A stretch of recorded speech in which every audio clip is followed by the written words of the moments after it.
Bapa, dalam nama Yesus kami menyerahkan sepenuhnya ke dalam tangan kuasa-Mu. Roh Kudus bicara di tengah kami, urapi kami, berikan pengertian supaya hidup kami semakin diubahkan, ditarik berjalan dalam pusat kehendak-Mu, dan semakin hari semakin menyerupai Yesus Kristus Tuhan. Bicara Tuhan, kami mau belajar banyak tentang Kau, kami minta roh hikmat, wahyu, dan pengertian memenuhi hidup kami dalam nama Yesus. Haleluya. Amin. Hari ini kita akan belajar supaya perjalanan kehidupan kekristenan kita ini semakin hari semakin sejalan dengan apa yang Tuhan mau. Karena Tuhan ciptakan kita ini punya maksud dan tujuan, bukannya sekedar hidup, bekerja, besarin anak-anak, nunggu anak-anak menikah, dan selesai tugas kita. Bukan hanya sekedar itu. Kalau kita melakukan segala sesuatu nggak jauh beda dengan orang dunia, sebenarnya hidupmu nggak akan bermakna dan bernilai. Tapi kekristenan yang sejati itu hidupnya penuh makna dan nilai. Kekristenan kita itu tidak hanya sekedar berhenti ibadah di gereja. Memang kita harus beribadah ke gereja, belajar di sana, dimuridkan, dibentuk lewat gereja. Karena gereja adalah sarana terbaik untuk kita dimuridkan, dididik, diajarin, belajar tunduk otoritas, belajar bagaimana jadi murid yang baik, mendisiplinkan diri dengan baik. Tapi kalau kita hanya berhenti bergereja tanpa ngerti tujuan Tuhan dalam hidupmu, kamu tetap nggak jauh beda dengan orang dunia. Jadi kekristenan yang sejati itu berjalan sesuai ketetapan ilahi loh. Hari demi hari. Kitab Mazmur katakan, ajar aku Tuhan menghitung hari-hari supaya aku beroleh bijaksana. Bijaksana ngapain? Jalanin hidup ini loh, sejalan, step by step sejalan dengan firman Tuhan.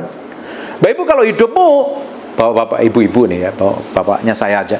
Ibu-ibu yang terkasih ini, kalau hidupmu tidak ngerti kehendak Tuhan, maunya Tuhan, engkau hanya sekedar menjalani hidup loh.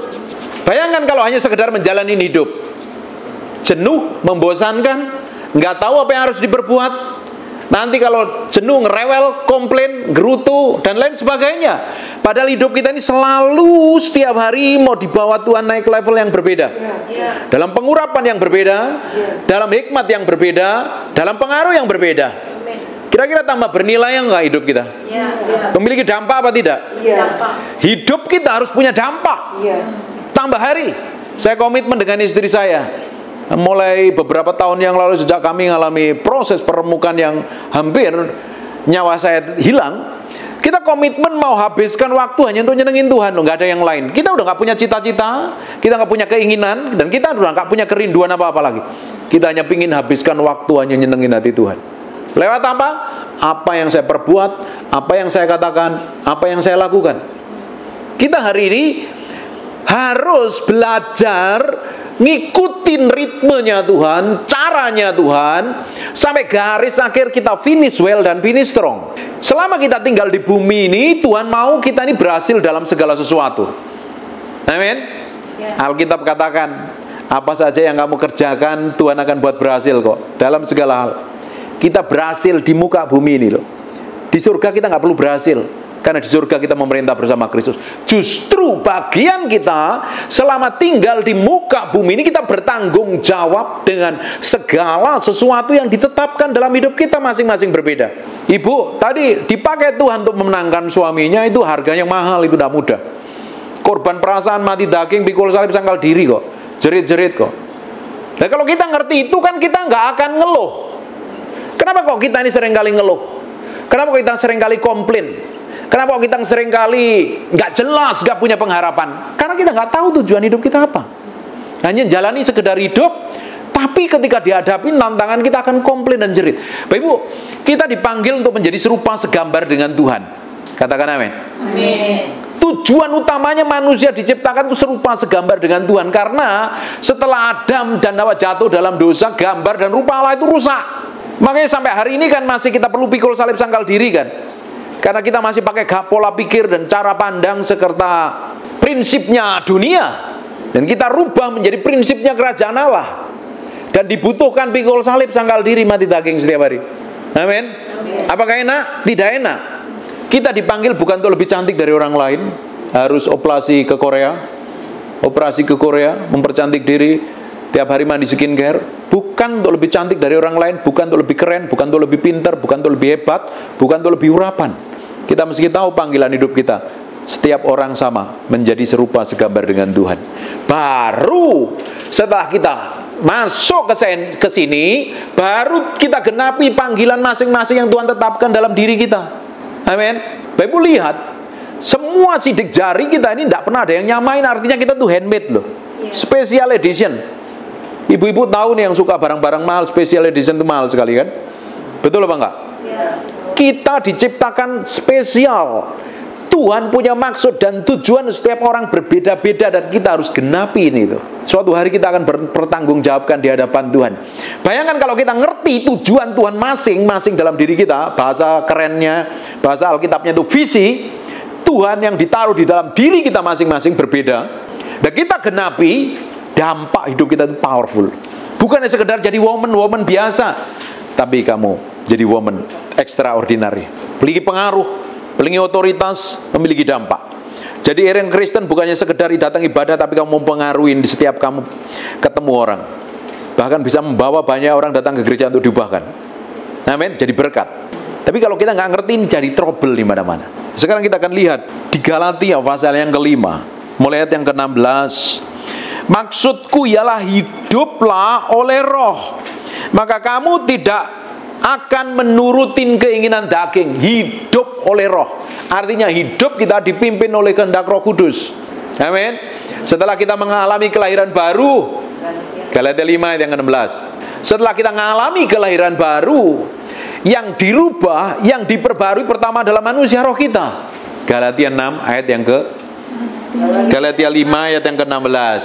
Lihat saya, fokus ke saya. Waktu kita mengalami kelahiran baru, hidup kita yang dirubahkan adalah manusia roh kita. Tuhan berikan roh yang baru dan hati yang baru. Dulu hati kita kan rusak, jahat, busuk, binasa. Masanya makanya di Yeskiel pasal yang ke-36 dijelaskan Tuhan berikan hati yang baru, diperbarui. Itu jadi tempat tinggalnya Roh Kudus. Makanya kita memiliki pengharapan. Dulu mulai kita biasanya jalan-jalan ngelihat pohon-pohon biasa aja, tapi setelah kita ngalami kelahiran baru kok kelihatan indah semuanya. Sebelum ngalami kelahiran baru kita ngelihat suami kita biasa aja, tapi setelah kita ngalami Tuhan kok tambah ganteng. Katakan amin. Amin. Suamimu tambah ganteng apa tambah jelek? Tambah ganteng. Tambah ganteng dong. Kalau dia ngomongin suaminya ganteng, yes gitu loh. Amin. Nah, semuanya dirubah. Dan caranya Tuhan bekerja itu bukan dari luar, selalu dari dalam. Pertama roh kita, jadi tempat tinggalnya Tuhan. Nah, sejak itu, setelah kita memberi diri, ngalami kelahiran baru, terus dibaptis, itu bukan selesai di situ. Justru baptisan itu awal mulai kita berjalan sama Tuhan. Karena kita deklarasi sama setan, ngomong setan, engkau nggak punya hak lagi atas hidupku. Engkau tidak punya hak lagi atas hidupku. Aku miliknya Kristus. Aku miliknya Kristus. Sejak kita ngomong seperti itu, kita deklarasikan diri kita miliknya Kristus, dan awal sejak itulah kita berjalan bersama Tuhan. Amin. Tahu nggak apa yang setelah roh diperbarui, yang diperbarui apa lagi? Jiwa kita, pikiran kita, perasaan kita, kemauan kita, kehendak kita. Enak nggak itu? Sesuka Tuhan nggak? Kalau disuruh doa ngapain biasanya? Tidur. Baca Alkitab? Tidur. Suruh ngampuni gimana? Nggak mau. Kalau lagi kuasel, suruh menguasai diri, kendalikan diri. Biasanya ngapain? Nggak mau. Kalau suruh minta maaf biasanya muter-muter dulu kan ibu-ibu. Benar apa enggak? Iya betul. Suruh minta maaf, I'm sorry, susah loh. Ngomong I'm sorry tok sama suamiku wangel. Susah meski bulut, iya gara-gara kamu, tudeng dulu, tudeng sini.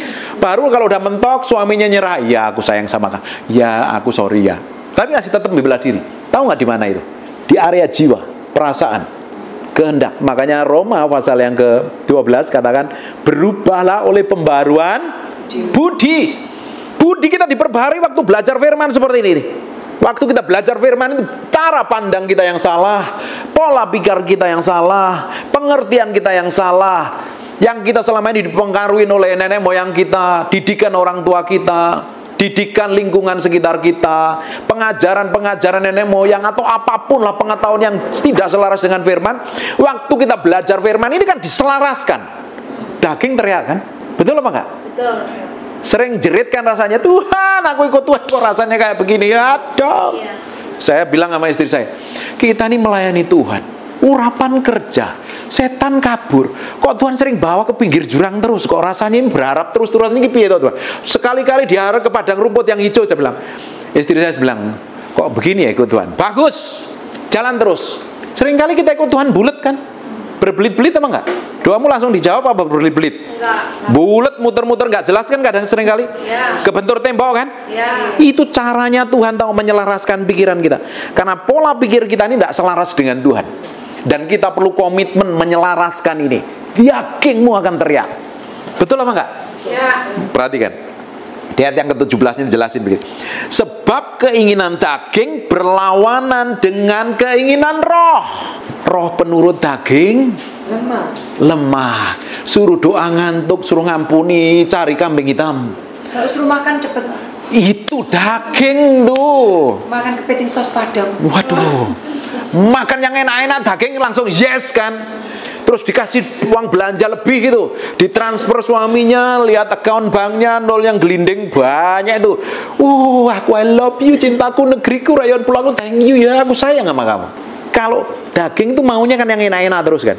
Iya, betul. Maunya yang enak, kasih makan yang enak. Maju bu, maju, ayo bu, maju tak gentar.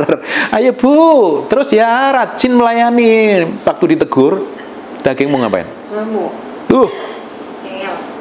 Waktu dikoreksi enak nggak? Nggak enak. Tahu nggak orang yang paling sering ngoreksi saya siapa? Polisi, sahabat, kekasih, pasangan hidup, polisi militer, apoteker yang baik istri saya itu. Orang lain nggak berani tegur, tapi istri daging rasanya dagingnya. Saya bilang, saya dengerin aja. Kamu tuh nggak mau dengerin. Saya belajar dengar. Daging enak nggak digituin? Nggak enak. Nggak enak. Daging kan sukanya digini-gini. Bagus, cantik kamu ya, maju luar biasa. Kok kamu kelihatan muda ya? Wih, hebat tuh kamu. Seneng daging tuh. Tapi daging kalau perlu dikoreksi. Kadang daging kita susah dengan dikoreksi kan, seringkali kita berontak kan. Tahu nggak caranya Tuhan koreksi lewat apa? Lewat hal-hal yang tidak kita sukain dan seringkali dibawa ke dalam persoalan dan masalah. Kita ditegur orang di sekitar kita. Biasanya pasangan ya, kalau suami istri ya pasangannya yang tegur, kadang anak. Kalau ditegur orang yang status sosialnya lebih tinggi dari kita kan kita oke ya kan. Tapi kadang Tuhan tegur pakai orang yang status sosialnya lebih rendah dari kita mau terima apa enggak? Tahu nggak, membuktikan hati kita ini dablek ngeyalan apa tidak? Mau dibentuk apa tidak? Kalau ditegur mbak di rumah gimana rasanya? Teriak kan daging. Terus kalau dablek ditegur nggak mau nurut. Berurusan dengan Tuhan lebih ruwet kan, lebih menyakitkan kan, kebentur tembok-tembok kan, berdarah-darah. Benar nggak? Suatu hari istri saya tegur saya, jangan begadang, tidur. Enggak, aku sehat kok, seger kok, tidur. Terus teman dari Surabaya, hamba bantuan, bapak meski istirahat, enggak, aku seger kok, sehat. Pulang dari Surabaya pelayanan seminggu, bangun tidur nggak bisa berdiri. Saya bilang, Tuhan aku minta ampun Tuhan, aku mau ngulang lagi, aku bertobat. Kadang tipe orang yang dablek model kayak saya ini mesti dijedutin tembok. Sakit rasanya. Tapi itu cara Tuhan karena sayang sama kita.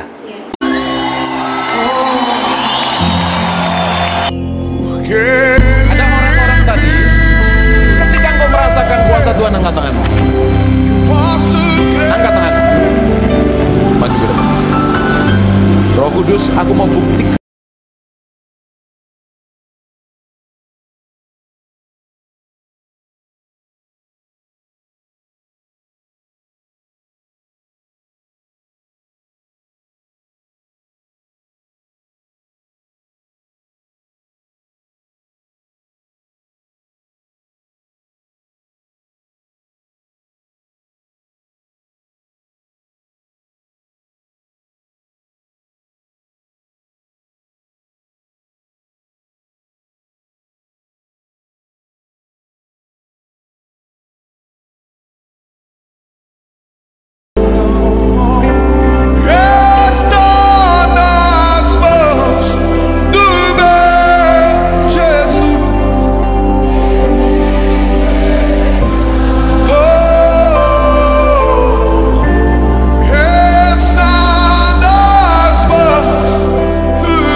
ketika saya berdoa, ada urapan Tuhan.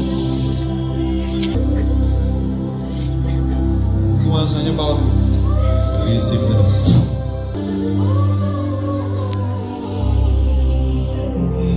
Jesus name. Receive the Lord. Down. Jesus. Masih nggak tahan dengan hadirat Tuhan ya? Ya, masih nggak tahan dengan hadirat Tuhan. Kuasa Jesus name semakin mengalir Jesus name. Biarin.